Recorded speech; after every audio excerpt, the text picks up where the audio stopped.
निबोधत।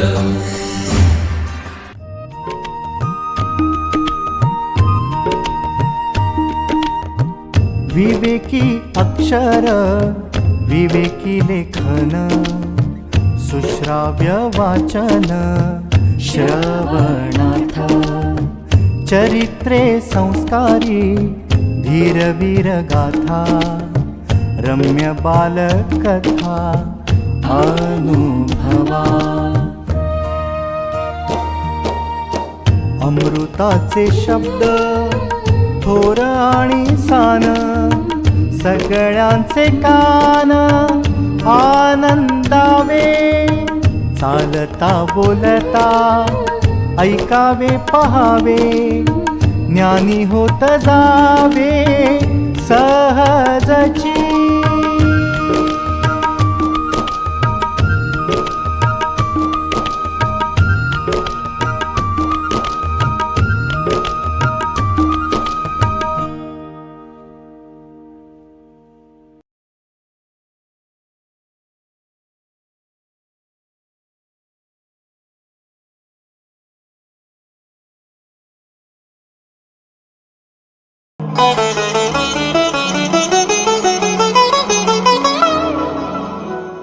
विवेकानंद केंद्र कन्याकुमारी मराठी प्रकाशन विभाग पुणे कल्याणी सराफ सादर करीत आहे एकनाथजींची निवडक पत्रे भाग 1। अनुवाद डॉक्टर वासंती मधुकर साळवेकर।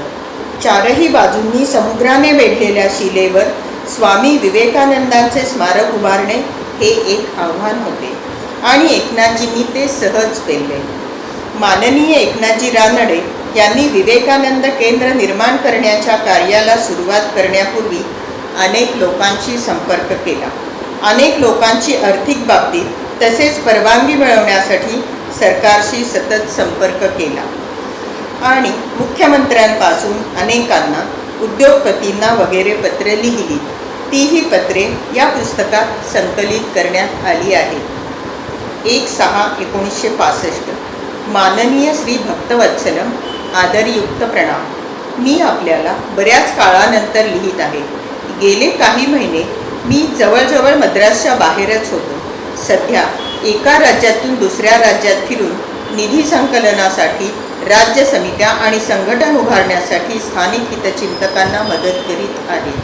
शिला स्मारक योजनेच्या कार्यासाठी सार्वजनिक क्षेत्रातले प्रमुख पुढारी लोकांप्रमाणे व्यापार क्षेत्रातील लोकसुद्धा उत्साहाने समित्यांमध्ये सामील होत आहेत। आम्हाला मिळणारा प्रतिसाद उत्साहवर्धक आहे अशी आशा आहे की डिसेंबरमध्ये केवळ राज्यांमध्ये जिल्हा स्तरावरच नव्हे तर मोठ्या शहरात स्थानिक स्तरांवर समित्या तयार होतील आणि अशा प्रकारे सर्व देशात एकदमच सुसंगत स्वरूपात निधी संकलनाचे जन अभियान प्रारंभ करण्याचा मार्ग सुकर होईल। तथापि दगड मिळवणे आणि घडवणे यांचे जे कार्य चालू आहे त्याचा खर्च वाढतच चालला आहे। काही राज्यात जेथे समित्या पूर्वीच कार्यरत होत्या आणि ज्यांनी थोडेफार कामही सुरू केले होते त्यांनी आश्वासन दिले आहे की प्रत्येक महिन्याला काही ठराविक रक्कम पाठवू, ज्यामुळे कन्याकुमारीच्या गरजा पूर्ण होतील।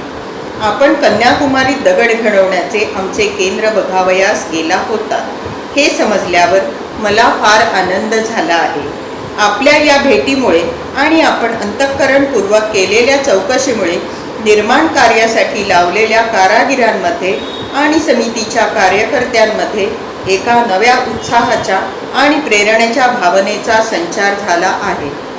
काम लवकरच पूर्ण होईल अशी जी इच्छा आपण व्यक्त केली आहे तिचा त्यांच्या मनावर फार प्रभाव पडला आहे आणि लवकरात लवकर कार्य पूर्ण करण्याविषयी त्यांच्या मनातील जबाबदारीची जाणीव वाढली आहे। आपण त्यावेळी कन्याकुमारी बस स्थानकाजवळची सरकारी जमीन निर्माण कार्याच्या वेळी आमच्या अस्थायी उपयोगासाठी द्यावी म्हणून देण्याचा आदेश दिल्याबद्दल मी समितीतर्फे राज्य सरकार आणि व्यक्तिगतरित्या आपणास हार्दिक धन्यवाद देत आहे। राज्य सरकारने शेवटी कन्याकुमारीमध्ये नौकाघाट निर्माण करण्याचा निर्णय घेऊन आणि त्यासाठी अंतिम आदेश पाठवून समितीला जे सहाय्य आणि सहकार्य दिले आहे त्याबद्दल सुद्धा मी आपले अंतःकरणपूर्वक आभार मानतो. सरकारच्या कृपेमुळे नौकाघाट निर्माणाचे कार्य सुरू झाले आहे. त्यासाठी समितीने 50,000 रुपयांचे अंशदान देण्याचा ठराव केला होता. परंतु CP केलू, ERD, IAS संयुक्त सचिव यांनी लिहिलेल्या माझ्या दिनांक 10/12/1964च्या पत्रात अंतिम परिच्छेदात मी ही विनंती केली होती की सरकारने समितीला ह्या जबाबदारीतून मुक्त करून केवळ तिचा आर्थिक भार कमी करावा असे नव्हे, तर देशभरात निधी संकलनाच्या अभियानाच्या दृष्टीने इच्छित अनुकूल मानसिकता निर्माण करावी. तर देशभरात निधी संकलनाच्या अभियानाच्या दृष्टीने इच्छित अनुकूल मानसिकता निर्माण करावी की ज्यामुळे अभियानाला गती मिळेल. परंतु या बाबतीत सरकारने पाठवलेल्या आदेशाची जी OM क्रमांक 1248 दिनांक 29 एप्रिल 1965ची प्रत पाहिल्यावर माझ्या आशेचे निराशेत रूपांतर झाले. मुख्यमंत्री या नात्याने आपण कृपया माझ्या विनंतीचा पुनर्विचार करून समितीला नौकाघाटाच्या खर्चाच्या जबाबदारीतून उदारतापूर्वक मुक्त करावे अशी आपणास पुन्हा विनंती करतो. आमच्या समितीच्या एका प्रतिनिधीशी चर्चा करताना मुख्य इंजिनियर श्री पांडियान यांनी दिलेल्या माहितीनुसार असे कळते की नौकाघाट निर्माणाचे कार्य अजून 2 महिने तरी सुरू होणार नाही. इतका वेळ सर्वेक्षण, योजना आणि अंदाजपत्रक इत्यादी तयार करण्यासाठी लागेल. मी नम्रतापूर्वक विनंती करतो की हा कालावधी जितका कमी करता येईल तितका कमी करावा, कारण पोचण्याचा मार्ग तयार करायलाही काही निश्चितच वेळ लागेल. म्हणून हे उचित आहे की ते कार्य थोड्या प्रमाणात का होईना सुरू करून नौकाघाट तयार करण्यासाठी लागणारा विलंब थोडा कमी करावा.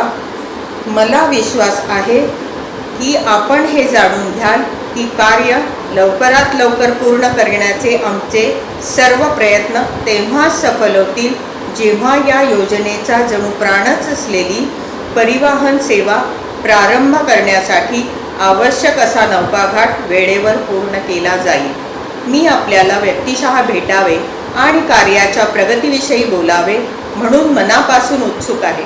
जुलैच्या शेवटी मी मद्रासला असेल, परंतु आपल्या दिल्लीच्या एखाद्या दौऱ्याच्या दरम्यान आपणास तेथे भेटण्याच्या संधीचा मला उपयोग करून घेता येईल. आदरसहित आपला नम्र एकनाथ रानडे. 7/6/1965 कॅम्प, दिल्ली. माननीय श्री V.V. गिरी. सादर प्रणाम. आपल्या स्मरणात असेल की काही दिवसांपूर्वी विवेकानंद शिलेवर स्वामी विवेकानंदांचे स्मारक उभारण्याच्या योजनेसंबंधी समितीला राज्य सरकारची अनुमती मिळावी म्हणून जेव्हा मद्रास राज्य सरकारशी आमची चर्चा नाजूक अवस्थेत होती तेव्हा मी आपणास पत्र लिहिले होते.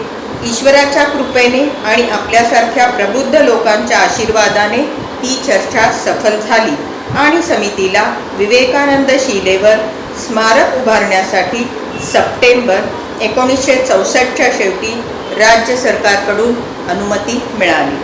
मला विश्वास आहे की वर्तमानपत्राच्या माध्यमातून आपल्याला या सर्व आनंददायक घटना आणि मद्रास राज्य सरकार आणि समितीमध्ये चर्चा झाल्यानंतर स्मारकाच्या योजनेचे जे अंतिम स्वरूप पुढे आले त्याविषयीची सर्व काही माहिती असेल.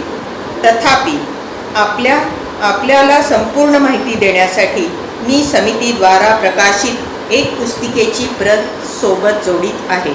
या पुस्तिकेत योजनेच्या प्रमुख अंगांची संक्षिप्त माहिती आणि त्याबरोबर समुद्रामध्ये असलेल्या त्या असाधारण स्थानावर चालू असलेल्या संपूर्ण निर्माण कार्याचे स्वरूप दर्शवणारा तपशील सुद्धा आहे.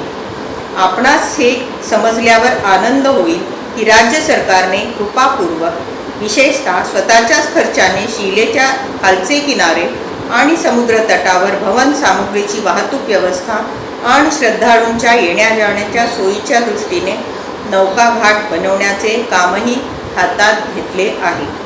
विभिन्न राज्यात निधी संकलनाच्या सुविधेच्या दृष्टीने क्षेत्रीय समित्या जिल्हा आणि स्थानिक स्तरावर बनवल्या जात आहेत. म्हैसूर राज्यातही अशी समिती बनवली जात आहे.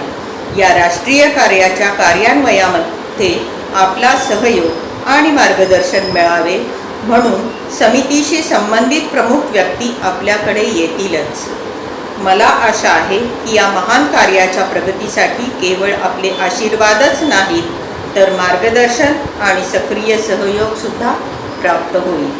सध्या मी एका राज्यातून दुसऱ्या राज्यात फिरून निधी संकलनाच्या देशव्यापी अभियानासाठी क्षेत्रीय समित्या आणि संघटन तयार करण्याच्या कामात मग्न आहे. लवकरच मी आपल्या भेटीसाठी आणि आपल्याला आत्तापर्यंत झालेल्या कार्याचा वृत्तांत देण्यासाठी येईल. त्याचप्रमाणे राज्यातील जनतेकडून आवश्यक ते आर्थिक सहाय्य मिळवण्याच्या उपायांबाबत तसेच स्मारकाच्या उभारणीच्या योजनेच्या कार्यवाहीच्या संबंधित अन्य कामांविषयी विचारविनिमय करण्यासाठी मी म्हैसूरला येईल. जर त्याआधी आपली काही सूचना असतील तर आम्ही आनंदाने आणि उत्सुकतेने त्यांचे स्वागत करू. आदरसहित आपला नम्र एकनाथ रानडे, संघटन सचिव. नमस्कार.